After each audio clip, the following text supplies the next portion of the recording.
Forget what you remember as a child, your father's old accountant, because that does not exist in our studio today. Today we have Bruce A. Gold of Abrams, Little-Gill, and Loberfeld, not your father's accountant. No. So why don't you first tell us about the firm? Sure. And then I know you have a specific topic you wanted to bring up for 2015. Sure, that I do want to do because I think that is what will be the focus for most of our clients' business and individuals as well. The firm has actually been in existence and thriving for now, I think it's 54 years.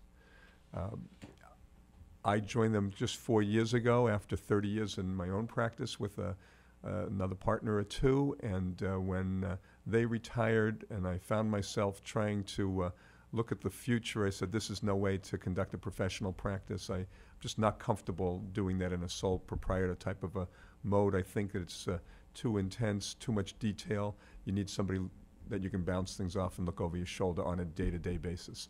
So I sought out friends that I knew professionally that were involved in practice management area through Mass Society. I've been on the Management of Accounting Practice Committee for about 25 years now, and I spoke with several people through there and found Ron Loberfeld to be the right match, and Abrams Little-Gill. So here I am. So what was it about the firm when all was said and done? Because you were at a point of your career where you could have done what you wanted to do. What resonated with you? Considering where the environment has gone on, and we all see it, the difficulty, the technical things that come down the pipe every day, I wanted a much deeper bench, and that's what I found here. Much broader knowledge based than myself, and I've come to the point where I think there's I know less, I retain less in my mind these days, but it's What'd you funny. say? I retain less in my mind these days, but it's interesting in that the more experience you have, the more you seem to be able to do with whatever you do now. The interesting part that I see about America, where does the GNP come from? We say that, oh, small business runs America.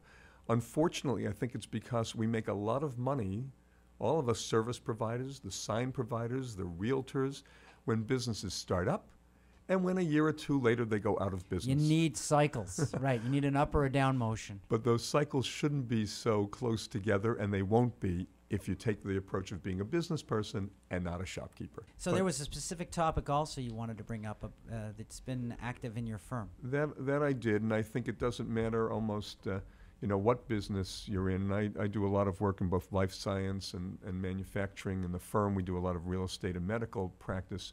But for any of them and for individuals who just have rental property, and that is a broad array of our population, especially here in eastern Massachusetts. And the hot topic that will give us fits for this season is implementing the final IRS repair and capitalization regulations.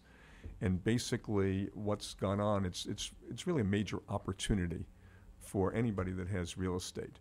And I'll give you an example of this. You bought a piece of property. You either use it in your business or you're renting it out. 10 years later, you add a roof. And then you know that business property has to be capitalized over what's essentially the rest of our natural life. And so this roof has to be capitalized as well over the 39 years.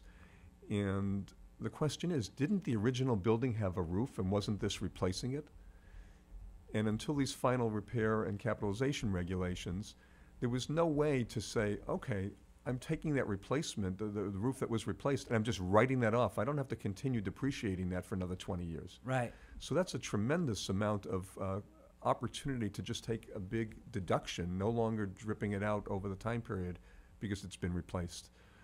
The problem is, how much money do I ascribe from my purchase price to that original roof? And there are several ways that that could be accomplished. You may have had what we call a cost segregation study that was done back when you acquired the property, and that would break out all the components of the building. And of course, sitting now with these new regulations, that would have been, a great idea to have had done, but most people don't spend that money at that time. They wouldn't have understood why they perhaps needed it, although it may have given them accelerated depreciation on different components at the time.